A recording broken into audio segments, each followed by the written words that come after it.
This is kind of a layout of the major airline pilot hiring. So think about United, Delta, American, Southwest, those types of airlines, the major airlines.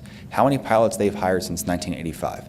FAPA has tracked that data since the mid-1980s, and we continue to track it every year. We're pretty much the only one that does that officially. And you can see the cycle of it. You can see how volatile this industry is. I mean, it has big ups, but it also has big downs, and they happen very sharply. So right now, you can see in 2000, the record number of pilots hired since 1985 was about 5,000 pilots. I think it was 5,046 pilots to be exact. We are, April of 2017, and this is, we are at about 4106, I want to say. FAPA predicts that we will break the record for major airline pilots hired this year in 2017. And 2018 will be even greater, and 2019 even greater.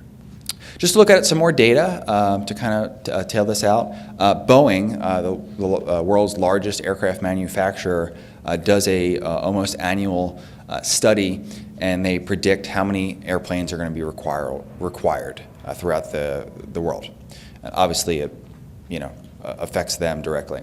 And they're saying that between 2015 and 2035, it'll go from 22 to 45,000 aircraft.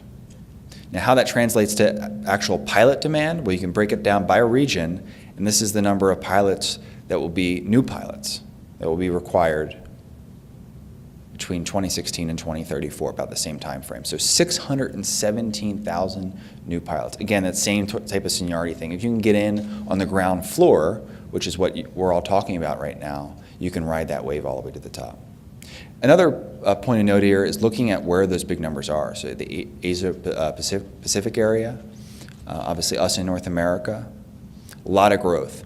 And Africa specifically, their numbers have increased anywhere from 15 to 30% year over year for the past 5 years or so. So you look at those regions. So if you have any ties to any of these regions or would like to live in those areas, keep that in mind as well. There are opportunities globally for you as an airline pilot. So what I really wanted to focus on is our cadet program, because CAU is one of our partner cadet schools, and that's really the best way to get your foot in the door. The cadet program basically is you start when you're flight instructing and building your flight time, we will interview you as a first officer for Piedmont. And then once you get to your minimum hours, you come work for us. So it's basically a guaranteed career progression from the time that you start flight instructing. You can interview at 400 hours or more, and then you'll be eligible to start the program at 500 hours. Now, if you either need 1,000 hours, 1,250, or 1,500, like Matt was talking about, that will get you through to the time that you can start at Piedmont. We will pay you during that time. So we know that flight instructing and becoming a pilot can be a financial hardship for a lot of people.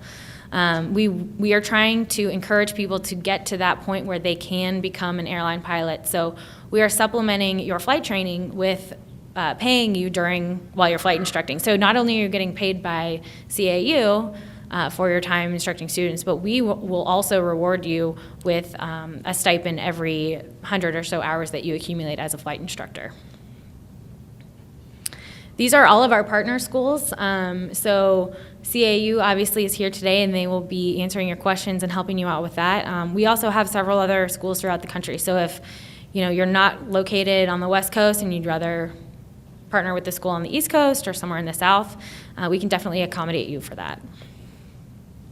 And then once you do get your minimum time, whether it be 1,000 or 1,500 hours, we perform background check, drug test, paperwork, and then we send you to class. So no second interview, nothing like that. Basically, you're interviewed at the time that you're a CFI, and then you go directly into class with us.